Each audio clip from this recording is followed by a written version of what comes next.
창세기 39장 2절의 말씀입니다. 39장입니다. 39장 2절의 말씀. 네, 우리가 함께 합독하겠습니다. 야훼께서 요셉과 함께 하심으로 그가 형통한 자가 되어 그의 주인 애굽 사람의 집에 있으니. 아멘. 저희는 창세기를 아담과 하와로 시작을 했습니다. 아담과 하와로 시작을 해서 하나님의 놀라운 사람들의 이야기를 지금 쭉 이어가고 있습니다. 그래서 오늘 이 창세기 마지막에 나오는 사람이 누군가? 바로 요셉입니다. 요셉. 이 요셉은 하나님과 동행했던 사람입니다. 그래서 오늘 요셉, 하나님과의 동행, 이러한 제목으로 하나님의 은혜를 우리가 함께 나누도록 하겠습니다. 요셉의 삶은 굉장히 험난한 삶이었다라고 할 수 있습니다. 또 요셉의 삶은 굉장히 우여곡절이 많은 삶이었습니다. 그런데 이 요셉의 삶을 가지고 신학자들은 예수님의 삶을 보여준다, 이렇게 이야기를 합니다. 가장 높으신 주님께서 가장 낮은 이 땅에 오셔서 이 땅에서 많은 고초를 당하시고 죽으시고 부활하시고 승천하셔서 결국 하나님 보좌 우편에 앉으셔서 이 땅을 다스리시는 그 놀라운 역사를 우리는 그리스도 예수의 삶을 통해서 볼 수 있었습니다. 요셉 또한 굉장히 이 이스라엘이 가장 사랑한, 야곱이 가장 사랑한 이 라헬의 첫째 아들로서 정말 이 이스라엘의 모든 사랑을 다 받고 자란 그러한 존재입니다. 굉장히 귀한 존재, 존귀한 존재로 이렇게 태어났습니다. 이 사람을 얼마나 사랑했는지 우리가 주일학교에서 많이 들었던 색동옷을 입혔다고 합니다. 색동옷을 입혔다고 하는데, 이 색동옷이란 우리가 정확하게 알면 어떤 옷이냐면 길고 소매가 이렇게 넓고, 그리고 이 소매에 이런 그러니까 이렇게 옛날에 복주머니 같은 데 달렸던 그런 거 있죠? 그런 게 많이 달린 그런 옷이라고 합니다. 이 옷은 어떤 옷이냐? 쉽게 말해서 일하지 않는 옷입니다. 일하지 않아요. 이 옷을 입은 사람들은 좋은 의자에 앉아가지고 이렇게 바라보고 있습니다. 그런 옷이에요. 자, 그런데 여러분, 요셉의 삶을 보십시오. 어떤 삶입니까? 이 형들이 많잖아요. 형들이 많은데 이 형들은 다 어떤 사람이에요? 다 레아의 아들들.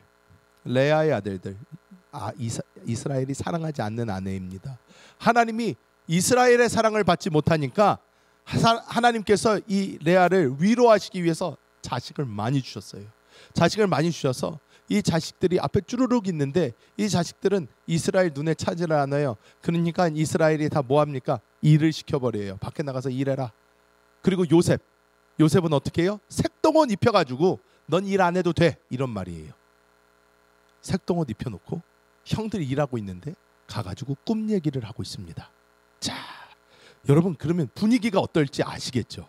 이게 성경만 봐도요 약간 열받을 것 같은데, 그 옷의 의미, 일하지 않아도 되는 삶, 쉽게 말해서 존귀한 위치, 그거를 가진 사람이 자기와 똑같은 자식인데 와가지고요 꿈 얘기를 하고 있습니다. 또 꿈이나 좋은 꿈이면 말을 안 하겠는데, 이 꿈이요 속된 말로 염장 지르는 꿈이에요. 어떤 꿈입니까? 형들의 집단들이 다 내 집단을 향해서 절하더이다. 해와 달과 11개의 별들이 다 내 별을 향해서 절하더이다. 형들의 입장에서는요 진짜 어이가 없는 애예요. 왜? 아버지한테 사랑을 받아가지고 일 안 하고 놀고 먹는 것만 봐도 피가 거꾸로 솟는 것 같은데, 자기들한테 와서 한다는 소리가 꿈을 꿨는데 자기들이 그 위대한 요셉을 섬기고 있는 것처럼 표현을 하는 형들의 마음을 마구마구 후벼놓는 그런 사람입니다. 그런데 이 요셉이 고난의 삶을 겪은 후에 하나님께서 이 요셉을 애굽의 총리의 자리까지 앉히십니다. 이 요셉은 과연 어떠한 삶을 살았을까요? 이 요셉이 삶이 왜 이렇게 중요할까요? 오늘 우리 하나님의 말씀을 통해 함께 나눠보도록 하겠습니다. 이 요셉은 먼저 하나님과 함께하는 삶을 살았습니다. 하나님과 함께하는 삶을 살았어요. 오늘 이 말씀을 보면 오늘 우리가 함께 읽은 창세기 39장 2절의 말씀은 야훼께서 요셉과 함께 하심으로 그가 형통한 자가 되어 그의 주인 애굽 사람의 집에 있었다, 이렇게 말씀하고 있습니다. 여기서 보면 형통하다라는 단어가 나오는데, 제가 금요일 날 말씀드렸던 것처럼 금요일 날 한국 사람들은 복을 좋아한다고 그랬어요. 복 그러면 좋아합니다. 그런데 이 요셉은 형통한 사람이 되었대요. 형통한 것도 우리가 굉장히 좋아합니다. 근데 형통하다라는 이 단어를 우리가 히브리어로 보면 어떻게 나오냐면 찰락라는 단어를 썼어요. 이 찰락라는 단어를 썼는데 이 단어의 뜻이 무엇이냐면요, 전진하다, 번성하다라는 뜻을 가지고 있는데, 그냥 아무것도 없는 게 아니라 장애물에 부딪혀도 목표를 향해서 나아가는 그런 역동적인 움직임을 보이는 것입니다. 오늘날 우리가 생각을 할 때 탱크를 생각하면 딱 맞아요. 무슨 돌멩이가 있던 뭐가 있던 탱크로 무조건 밟아버리면서 앞으로 나아가는 거예요. 그런데 요셉이 하나님과 함께 했더니 요셉이 이런 은혜를 받았다는 거예요. 앞에 무슨 장애물이 있어도 무슨 역경이 있어도 요셉은 전진하며 나아갈 수 있었다, 이렇게 하나님의 말씀은 이야기하고 있습니다. 이 말, 이 창세기 39장 2절은 언제 쓰여진 것이냐? 요셉이 보디발의 노예로 있을 때 써진 거예요. 요셉이 뭐 잘 나가고 있을 때 쓰인 거 아닙니다. 보디발의 집안에 팔려 들어가 종으로 있을 때 이런 이야기가 쓰여집니다. 요셉이 하나님과 함께 있었대요. 그랬더니 요셉의 삶에 저러한 은혜가 있었다. 무슨 장애물이 있어도 다 이기면서 나아갈 수 있는 은혜가 요셉의 삶 가운데 있었다는 것입니다. 근데 무엇 때문에 이게 주어졌나? 하나님과 함께 했기 때문에. 하나님께서는 우리와 함께하기 위해 너무너무 많은 노력을 하시는 분이십니다. 구약시대에 우리 엘로힘, 우리 야훼 하나님을 보면 구약시대에 그 하나님은 어떠한 일을 하셨나요? 원래 하나님은요, 하늘의 하나님이셨어요. 하늘의 하나님이셨던 분이 이스라엘 백성과 함께하기 위하여 이스라엘 백성에게 성막을 지으라고 하십니다. 성막을 지으라고 하시고 성막에 내려오셔서 임재하셔서 이스라엘 백성과 함께 하시고 더 확고하게 함께 하시기 위하여 성전을 지으라고 하시고 성전을 솔로몬이 지으니 그 솔로몬 성전에 임하셔서 우리 사람들과 함께 하셨어요. 근데 여러분, 우리가 성전에 계신 이 하나님을 만나기 위해서는 사람들이 어떻게 해야 되나요? 성전까지 가야 돼요. 그렇잖아요. 우리가 잘 아는 이 무슬림들, 이슬람 쪽 사람들을 보면 어떻게 합니까? 평생에 한 번 뭘 해야 돼요? 성지순례 해야 돼요. 어디로? 메카로 가야 됩니다. 이 메카로 가야 돼요. 왜? 거기가 성지예요. 근데 우리가 하나님이 만약에 솔로몬 성전에만 계셨다면 우리도 그곳에 가서 하나님을 만나야 돼요. 근데 하나님은 어떤 일을 하셨습니까? 하나님은 그리스도 예수로 이 땅에 그 후에 성육신하십니다. 육신을 입고 이 땅에 오셔요. 자, 이게 얼마나 위대한 것인가? 마태복음 1장 23절 우리가 함께 읽어보겠습니다. 보라, 처녀가 잉태하여 아들을 낳을 것이요 그의 이름은 임마누엘이라 하리라 하셨으니 이를 번역한즉 하나님이 우리와 함께 계시다 함이라, 이렇게 말씀을 합니다.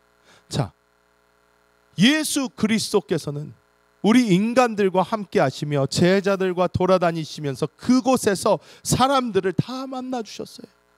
아픈 사람들, 소망이 없는 사람들 다 만나 주시고 고쳐 주시고 하나님의 나라를 선포하시고 예수님께서는 이 땅을 걸으시면서 우리와 함께 임마누엘 되셨습니다.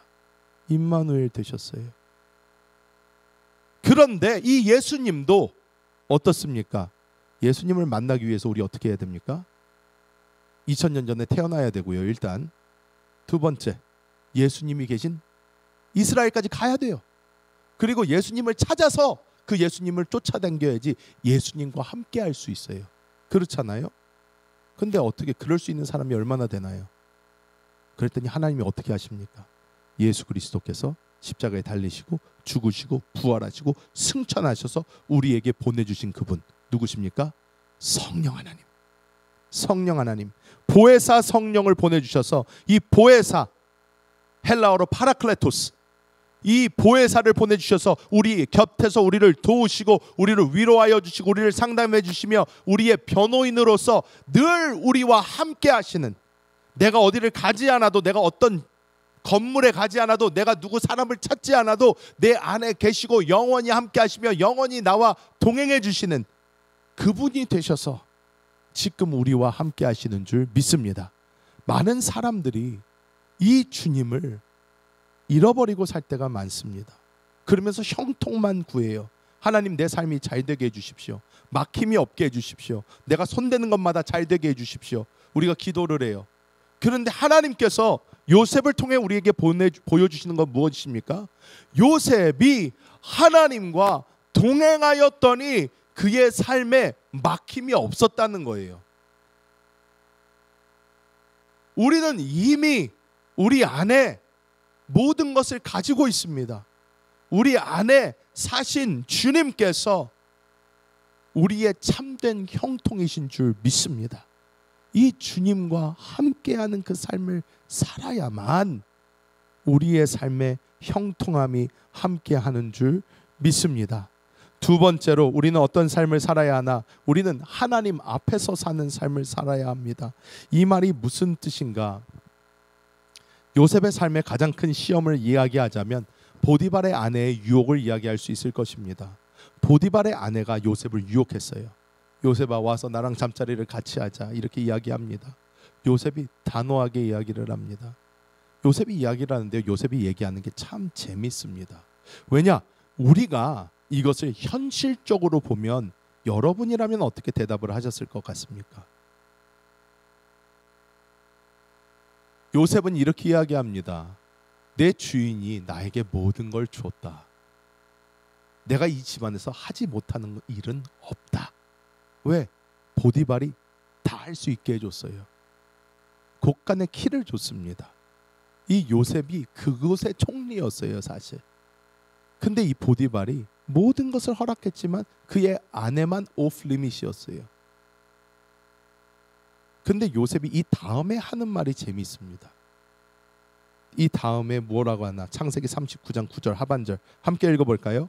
내가 어찌 이 큰 악을 행하여 하나님께 죄를 지으리이까? 이렇게 이야기를 합니다. 여러분, 여기서 보통 사람이었으면 뭐라고 얘기를 하나요? 어찌하여 내 주인에게 죄를 짓겠습니까? 이렇게 얘기를 할 거예요. 사모님, 주인님 아시면 나 잘려요. 주인님 아시면 난 죽습니다. 내가 어떻게 나한테 이렇게 잘해주는 주인을 배신하고 그런 일을 하겠습니까? 라고 얘기를 하는 게 보통 사람이에요. 의리 있는 사람, 괜찮은 사람. 그런데 요셉은요, 안 그랬어요. 요셉은요, 뭐라 그래요? 내가 어떻게 하나님 앞에 죄를 짓겠습니까? 라는 얘기를 합니다.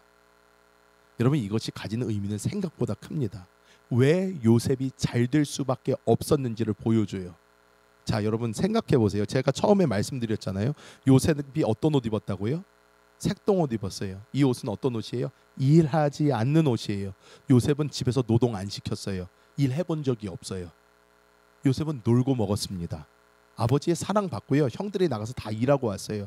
자기 일도 안 해본 사람이에요. 그런데 노예로 팔려갔잖아요. 노예로 팔려가서 그 집에서 일을 해야 되는데 왜 요셉이 잘 됐을까요? 일을 한 번도 안 해본 사람이? 여러분, 일 안 해본 사람은 일 못합니다. 아시잖아요. 일을 해봐야지 그게 눈에 들어오는 거예요. 자기가 많은 일을 해본 사람은 그 일이 눈에 보입니다. 아, 저거는 저렇게 하면 되고, 요거는 요렇게 하면 되고, 이건 이렇게 하면 된다. 그런데 그 일을 안 해본 사람은요, 그걸 아무리 봐도요, 몰라요. 할 줄 모른단 말이에요. 그런데 요셉이 어떻게 보디발에게 인정받을 수 있을까요? 성경은 그냥 하나님이 형통하게 했다 이렇게 써놔요. 그런데 요셉은 어떤 삶을 살았는지가 여기에서 보여져요. 요셉은 하나님 앞에서 살았어요. 그 뜻은 무엇인가? 자기에게 주어진 아무리 작은 일이라도 요셉은 하나님 앞에서 하는 것처럼 했어요. 요셉한테 일을 시키니까요, 얘가 일을 잘하고 못하는 걸 떠나가지고요, 그 일을 너무나 내가 안 볼 때도 너무나 열심히 하는 거예요. 보디발이 일을 시켜봤더니 얘는 어떻게 된 애가 아직 어린애인데 일을 시켰더니 자기가 쳐다보지 않을 때도, 남들이 설렁설렁할 때도, 남들은 일하지 않고 쉴 때도 얘는 자기가 시킨 일을 충성스럽게 하고 있는 거예요. 그런데 그게 이 요셉이 성실한 사람이어서가 아니라 요셉은 그 일을 누구 앞에서 하고 있었다? 하나님 앞에서 하고 있었던 거예요. 그러니까 요셉은요, 보디발의 아내가 유혹을 할 때도요, 뭐라고 합니까? 내가 어떻게 하나님 앞에 그 죄를 짓겠습니까? 라고 얘기를 해요. 왜? 요셉은 주인이 쳐다보는 거 중요하지 않아요. 보디발이 막 내가 주인님한테 들켜가지고 내가 죽으면 어떡하려고요? 아우, 난 절대 그럴 수 없습니다. 보통 사람이라면 이랬을 텐데 요셉은 자기를 제일 먼저 보고 계신 분이 하나님이라고 얘기를 하는 거예요. 그러니까 할 수가 없는 거예요. 요셉이 자기의 삶의 중심, 목적, 1순위가 어디에 있었는지 보여주는 대목입니다. 하나님이 나를 보고 계신데 내가 어떻게 하나님 앞에 죄를 짓겠습니까? 라고 요셉이 얘기를 한 거예요. 즉 타인의 시선을 상관하지 않고 오직 코람되어 하나님의 눈앞에, 얼굴 앞에서 사는 그 삶, 이 삶이 요셉의 삶이었다는 것입니다. 여러분, 우리가 오늘날을 살아가면서 정말 유혹이 세상에 얼마나 많습니까? 한 번만 눈을 감으면, 요것만 이렇게 하면. 그런데 우리는요, 하나님 앞에서 살면 됩니다. 하나님 앞에서 살아야 돼요. 재밌는 간증을 하나 해드립니다. 미국에 온 지 얼마 안 됐을 때에 그러니까 벌써 작년 한 5월, 6월 그 정도 됐나요? 저희 교회에 한국에서 진원 형제라고 그 골프 선수 형제가 온 적이 있어요. 같이 이렇게 오래 있었는데 금요 찬양 예배를 왔을 때 그때 제가 차가 한 대가 더 있었습니다. 저희 그 원로 목사님 쓰시는 차를 제가 그때 진원 형제가 와서 그 차를 한 대를 더 갖고 와서 그 차를 쓰고 있었는데 그 차로 저는 먼저 저희 둘째 딸을 데리고 집에 왔어요. 집에 와서 차를 가라지에다가 넣어놓고 이제 저는 집에 들어왔는데 갑자기 저희 아이들이 1번서부터 5번까지 이렇게 2번을 제외한 아이들이 한 명씩 뛰어 들어오더니 저보고 아빠, 엄마가 차 긁었어요. 엄마가 차 긁었어요. 엄마가 차 긁었어요. 그러면서 뛰어 들어오는 거예요. 제가 그래서 정색을 하면서 얘기를 했습니다. 야, 그런 거는 재밌는 농담이 아니야. 그런 농담 하지 마. 그랬더니 애들이 막 웃으면서 가요. 가더니 갑자기 진원 형제가 들어옵니다. 그러더니 갑자기 저한테 아, 목사님 저 좀 나와보셔야 될 것 같은데요. 그러는 거예요. 그래서 왜? 그랬더니 저 차가 좀 긁혔는데 좀 심해요. 그러더라고요. 그래서 제가 그리고 얼른 뛰어나가더니 차 옆에가 그냥 싹 다 긁어먹었어요. 어쩌다가 그랬더니 차를 가라지 안으로 이렇게 옆으로 집어넣는데 가라지 옆에 싹 다 긁으면서 들어온 거예요. 나중에 얘기를 들어봤더니 저희 아내가 차를 갖다가 이렇게 꺾어서 제가 좀 차를 너무 공간을 안 줬어요. 제 잘못이 큰데 여기로 이렇게 꺾어서 들어오는데 갑자기 떡떡떡떡떡떡 하는 소리가 나더래요. 그래서 저희 아내가 해맑은 얼굴로 이렇게 물었다고 합니다. 이거 무슨 소리예요? 그랬대요. 그랬더니 옆에 앉아있던 진원 형제가 차 긁히는 소리입니다 라고 했대요. 차를 갖다가 쫙 긁으면서 들어온 거예요. 와, 그걸 보는데 가슴이 얼마나 아픈지 어떡하냐 저거를. 그랬는데 어쩔 수 없잖아요. 그냥 그냥 살자 그러면서 이제 사는데 며칠 후에 장을 보러 저 샘스 클럽 있는데 쪽을 쫙 갔는데 주차를 하려고 이렇게 가는데 갑자기 어느 차가 이렇게 나오면서 제 차 뒤를 갖다가 쿵 하고 받은 거예요. 근데 세게 받지를 않고 슬쩍 밀었어요. 그러니까 차 두 대가 이렇게 된 거예요. 하니까 저는 그걸 느껴서 저 차가 우리 차 부딪혔다 하고 차를 세우고 그 차를 불렀더니 그 차 아저씨가 정말 부딪혔냐 나와서 보더니 아이고 내가 잘못했다 미안하다. 백인 아저씨 연세가 많이 드신 분이었어요. 서로 인슈런스를 이렇게 바꿔가지고 하고 그 인슈런스에다 연락을 해서 이렇게 처리를 하는데 제 마음속에 그랬어요. 아우 조금만 더 빨리 받으시지. 그러면 바로 그 긁힌데 거긴데, 그러면 좀 고칠 수 있었을 텐데. 그러다가 이게 무슨 마음이야, 됐다 그냥. 그러고 나서 인슈런스에서 고치러 오래요. 갔어요. 갔더니 사람이 잠깐만 저랑 같이 나와 주시겠어요? Please come with me. 그래서 예, 갔어요. 그래 갔더니 미국 그 등치 좋은 메카닉 아저씨 한 명이랑 그 거기서 일하는 사무 보는 여자분 한 분이랑 이렇게 보면서 차를 한 바퀴 삥 돌면서 이 차가 사고 나서 다친 곳이 어딘지, 긁힌 곳이 어딘지 보자는 거예요. 오케이, 바로 여기다. 요만큼 긁혔어요.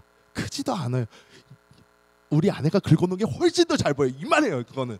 그래서 제가 이렇게 여기다 여기 그랬어요. 그랬더니 사고가 이쪽으로 난 거를 보이는데 요 옆에 이 자국도 그때 사고해서 그런 거 아니냐? 그러면서 물어보는 거예요. 제가 그래서 그 사람들한테 아니다, 이건 우리 아내가 그런 거다. 이건 우리 아내가 그런 거고 이거는 이번 사고랑은 전혀 상관이 없고 여기만 그랬다. 여기만 고치면 된다. 그랬어요. 그랬더니 그 사람들 표정이 이상해요. 이렇게 보더니 Thank you for being honest 그러더라고요. 그래서 내가 Of course. 그러고 저는 그냥 들어갔어요. 들어가서 또 소파에 이렇게 앉아서 기다리고 있었어요. 이러고 기다리고 있는데 갑자기 밖에서 뭘 보다가 그 사무 직원이 갑자기 저를 이렇게 오더니 Mr. Kim 다시 한번 와보시겠어요? 그러는 거예요. Please. 그래서 그러고 다시 나갔어요. 다시 나가서 보는데 옆을 딱 갔더니 저희 아내가 옆에 긁어놓은 거를 싹 다 지워놓은 거예요. 싹 다 지워놨어요. 갔더니 갑자기 다시 까매졌어요. 오! 뭐야? What happened? 어떻게 된 거예요? 그랬더니 그 사람이 그러는 거예요. 저보고 자기는 이 일을 되게 오래 했대요. 오래 했는데 사고가 났을 때 당신처럼 얘기하는 사람 처음이라는 거예요. 보통 사고가 나면 사고 난데 옆에 긁힌 거, 못 긁힌 것까지 그래 다 이 사고로 그랬다, 싹 다 고쳐내라 그런대요. 그런데 나처럼 와서 아니 이거는 내가 그런 거고 요것만 그때 사고해서 그런 거니까 여기만 고치면 된다라고 한 사람이 없었대요. 그러면서 자기가 이렇게 보니까 저는 집에서 저도 문질러 봤거든요. 안 지워져요. 근데 이 사람이 내가 보니까 내가 가지고 있는 약품 가지고 뭐 가지고 하면 충분히 지울 수 있는 거라 내가 싹 지워놨다. 그러니까 솔직하게 얘기해줘서 고맙다. 그래가지고 제가 땡큐 그러고 이제 할렐루야 그러고 집에 왔어요. 굉장히 작고 사소한 일인데 우리는 어려서부터 그런 모습을 우리 한국 사회에서도 많이 보잖아요. 애기 옆에 데리고 가면서 너 5살이라고 그래? 너 5살이야? 너 5살이야? 목욕탕 들어갈 때도 5살이야 너. 아줌마 5살이에요 얘 5살. 아직 5살밖에 안 먹었는데 아유 뭘 벌써 돈을 받으려고 그래. 5살이에요 5살. 맞지? 너 몇 살이야? 5살이요. 이렇게 해가지고 그런 일도 얼마나 많아요. 식당 갈 때도 마찬가지고. 여러분 저도 식당을 갈 때마다 잘 가지도 않지만 식당을 갈 때마다 애들이 많으니까 얘가 한 살만 더 이렇게 하면 나오는 비율이 달라지는데 그런데도 너 몇 살? 큰 소리로 얘기하세요. 몇 살? 큰 소리로 얘기하세요. 해가지고 정확하게 나이별로 해가지고 얘기를 합니다. 하는 이유가 있어요. 뭐냐? 제가 정직하고 올바른 사람이다 그러는 거 아니에요. 제 마음속에도 그 사람이 이 사고로 그런 거 아니냐 할 때 너무 그러고 싶었어요. 맞아요 그냥 다 고쳐주세요 하고 싶었어요. 그런데 제 마음속에서 주님이 보고 계신 거예요. 뭐라 그러나. 근데 제가 어떻게 거기서 이거 맞아요 고쳐주세요 할 수가 있어요. 아깝지만 지금 예스 한 번만 하면 다 고쳐줄 거지만 no 하는 거예요. 왜? 주님이 계시니까. 주님이 계시니까. 저는 여러분에게 도덕적으로 살아라 얘기하는 거 아닙니다. 많은 사람들이 이런 얘기를 들으면 착각해요. 목사님 도덕적으로 정직하게 살아라 막 그렇게 얘기한다. 도덕적으로 정직하게 사는 게 아니라 주님 앞에서 사십시오. 여러분 안에 주님 계십니다. 그 주님이 여러분 바라보고 계셔요. 내가 지금 하는 말 한마디, 내가 지금 내리는 결정 하나 주님이 다 보고 계십니다. 그러면 우리는 어떻게 살면 되나? 그 주님 앞에서 살면 돼요. 그 주님 앞에서 살면 이 요셉이 보디발의 집에 있었던, 감옥에 있었던 이 요셉은 늘 잘 될 수밖에 없었어요. 왜? 이 요셉은 삶의 정체성 자체가 하나님 앞에서 사는 삶이었어요. 나는 뭐가 어찌돼도, 목에 칼이 들어와도 하나님 앞에서 사는 사람이다. 이러고 살았더니 어떻게 해요? 하나님이 알아서 높여주시는 것입니다. 이 행동이 과연 내 안에 계신 주님 앞에서 합당한 것인가? 우리가 옛날에 WWJD 팔찌, 여러분 옛날에 많이 유행했었잖아요. 이거 팔찌 미국에서 막 불티나게 팔렸습니다. 저 학교 다닐 때 애들, 미국 사는 사람들의 제가 볼 땐 거의 70-80% 다 차고 다녔어요. 유행 중에 유행이었어요. What would Jesus do? 예수님이라면 어떻게 하실까? 사람들 다 차고 다녔어요. 근데 이거 딱 몇 달 만에 싹 다 없어졌죠. 왜 그럽니까? 내가 운전하다가 열받아서 소리를 지르면서 삿대질을 하는데 거기 걸려 있는 거예요. 어휴. 내 마음대로 살기가 너무 힘들어. 왜? 예수님이라면 어떻게 하실까? 계속 보이니까 나중에 사람들 스스로 다 빼버리는 거예요. 내가 이렇게 살지 못하는데 내가 어떻게 이걸 끼고 사나? 우리는 그냥 우리 눈에 보여지는 그런 것이 아닌, 우리 안에 살아계시는 그 주님을 인지하면서 그분 앞에서 살아가는 그 삶을 살아간다면 하나님께서 우리에게 놀라운 은혜를 부어주실 줄 믿습니다. 마지막으로 우리가 살아야 되는 삶은 어떠한 삶인가? 우리는 용서의 삶을 살아야 될 줄 믿습니다. 요셉의 삶을 보면요, 깊은 상처가 있었어요. 어떤 상처입니까? 형제들이 자기를 버려버렸어요. 형제들이 버려버렸어요. 우리가 인간적으로 생각을 하면 그럴만했어요. 어떻게 보면 얼마나 형들 보기에 얄미웠겠어요. 그런데 요셉 입장에서 또 보면 얼마나 또 이게 원통한 일이에요. 자기가 아버지에게 사랑받는 그런 삶을 살다가 어떻게 해요? 종으로 팔려버리지를 않나, 감옥에 넣어지지를 않나, 자기는 올바르고 똑바르게 살고 있다고 사는데 자기의 삶은 전혀 그렇게 행복하지가 않은 거예요. 평탄하지가 못한 것 같은 거예요. 그런데 요셉이 드디어 복수할 수 있는 자리에 앉았어요. 이집트의 총리가 됩니다. 앉아 있어요. 그런데 형들이 찾아와요. 곡식을 구한대요. 요셉을 알아보지를 못합니다. 야, 요즘 드라마도 이렇게 재밌는 드라마가 없어요, 여러분. 생각을 해보십시오. 완전 드라마입니다. 자기를 갖다가 버려버린 형들을 갖다가 형들이 이제는 와가지고 우리에게 음식을 팔아주세요 그러는데, 야, 여러분, 그러면 여기서 정말로 속 시원한 사이다 같은 결말이 나오려면 어떻게 해야 됩니까? 여봐라, 저들의 곤장을 쳐라 막 그러면서 복수를 해야 되는데, 이 요셉은 어떻게 하나? 창세기 45장 5절 우리 함께 읽어볼까요? 당신들이 나를 이곳에 팔았다고 해서 근심하지 마소서, 한탄하지 마소서. 하나님이 생명을 구원하시려고 나를 당신들보다 먼저 보내셨나이다. 이렇게 얘기를 해요. 그런데 요셉 형들이 생각할 때는, 야, 요셉이 아버지가 살아계시니까, 이스라엘이 살아있으니까 우리를 봐주는 거다라는 생각이 있었어요.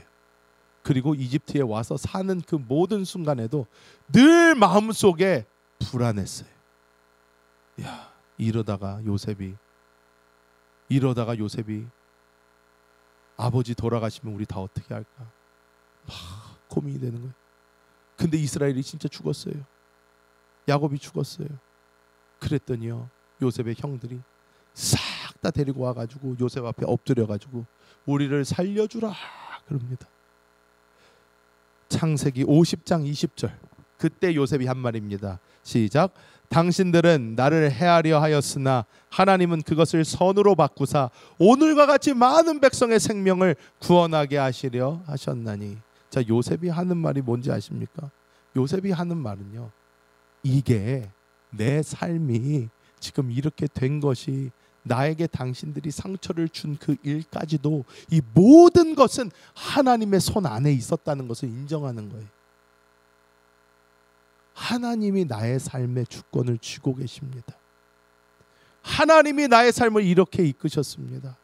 그러니까 형들이 한 일이 하나님의 손 안에 있었기 때문에 나는 용서합니다 하는 거예요. 난 용서합니다. 이게요, 형들이 한 일이 잘했다는 거 아니에요. 그 일을 합리화시키는 것 절대 아닙니다. 그 일은 악한 일이었습니다. 동생을 그렇게 팔아먹는 데가 어디 있습니까? 그런데 요셉이 그걸 받아들일 때 어떻게 받아들였나? 하나님의 손 안에 있었다라고 받아들인 거예요. 그러니까 용서할 수 있었던 거예요. 이거를 모든 것을 나의 개인적인 눈으로 볼 때는 모든 것을 우리가 용서하기는 불가능합니다. 불가능합니다. 하지만 하나님의 손 안에 내가 있었다라는 것이 보이는 그 순간 우리는 용서할 수 있게 되는데, 이것이 바로 요셉이 보여준 예수님의 모습이라는 것입니다. 예수님께서 이 땅에 오셨을 때요, 정말 사람들이 그렇게 구름대처럼 쫓아다니면서 찬양하고 호산나 호산나 할 때는 언제고, 예수님 십자가에 못 박여 죽을 때요, 사람들이 다 와서 욕하고 침뱉고 난리쳤습니다. 그 상황에서 예수님 어떻게 하셨나? 누가복음 23장 34절 우리 읽어봅니다. 이에 예수께서 이르시되 아버지 저들을 사하여 주옵소서, 자기들이 하는 것을 알지 못함이니이다 하시더라. 그들이 그의 옷을 나눠 제비 뽑을세. 여러분, 예수님께서 그 모욕당하고 그 고난당하고 그 십자가에 못 박혀 죽어가고 있는데 예수님이 아버지 저들의 죄를 용서해 주세요, 뭐 하는지 몰라서 저러는 거예요, 얘기를 하시면 그 순간에도요, 로마 병력들은 거기서 예수님 속옷 빼들라고 제비 뽑고 앉았습니다. 그런 상황에서도 예수님은 얘기할 수 있는 게, 왜 그렇게 얘기할 수 있어요? 예수님 원래 그렇게 가시기 위하여 이 땅에 오셨다는 거예요. 하나님의 뜻 안에 있다는 것입니다. 하나님의 목적 가운데 있기 때문에 예수님 이 말씀 하실 수 있는 거예요. 우리의 삶 가운데 우리가 요셉과 같이 많은 고난이 있을 수 있고 역경이 있을 수 있고 여러 사람들에게 상처받을 수도 있고 여러 일들이 있을 수 있습니다. 그런데 우리가 이것을 나의 개인적인 눈으로 바라볼 때는 절대로 용서하지 못합니다. 그런데 재밌는 게 뭔지 아십니까? 여러분, 우리가 용서하지 못할 때에 우리 생각에는 내가 용서하지 않으니까 저 사람이 잘못될 거야, 나에게 상처 줬던 그 사람 벌 받을 거야, 우리가 생각할 수 있지만 여러분 어떻습니까? 나에게 상처 준 그 사람들 잘 살아요. 아무 일 없어요. 아주 신나게 삽니다. 근데 여러분, 용서하지 못하는 그 마음을 품고 있는 나는 죽어요. 내가 죽어요. 그 칼이 나를 찔러요. 우리는 이 용서를 누구를 위해서 하는 건가? 저들을 위해서 하는 거 아닙니다. 나를 위해서 하는 거예요. 나를 위해서. 야, 내가 저 사람 미워하면 저 사람 진짜 인생이 잘 안 풀릴 거야. 여러분, 인생 잘 풀립니다. 잘 돼요. 아무 일 없어요. 잘 살아요. 근데 여러분, 내가 살기 위해 하나님의 눈 앞에서 내가 용서하는 것입니다. 내가 용서할 때에 하나님께서는 우리의 상처를 어루만지시고 치유하시고 회복시키시고 요셉과 같이 놀라운 역사를 나타내실 줄 믿습니다. 말씀을 맺도록 하겠습니다. 여러분, 요셉의 삶은 우리의 삶과 같습니다. 우리는 요셉과 같이 하나님과 동행하는 삶 살아야 되고 하나님의 눈앞에서 사는 그 삶 살아야 되며 또한 용서하는 삶 살아야 됩니다. 이러한 삶을 살 때에 하나님께서 그리스도 예수를 가장 높이신 것처럼 우리 또한 주님과 함께 보좌 우편에 앉을 수 있는 은혜가 임하게 되는 줄 믿습니다. 그래서 이 땅에서 우리가 살아가면서 절대 잊지 마시고, 주님과 나는 동행한다, 주님이 지금 나를 보고 계신다, 또한 그 주님 안에서 내가 용서하면서 그렇게 살아갈 때에 하나님의 생명이 우리를 통해 보여질 줄 믿습니다.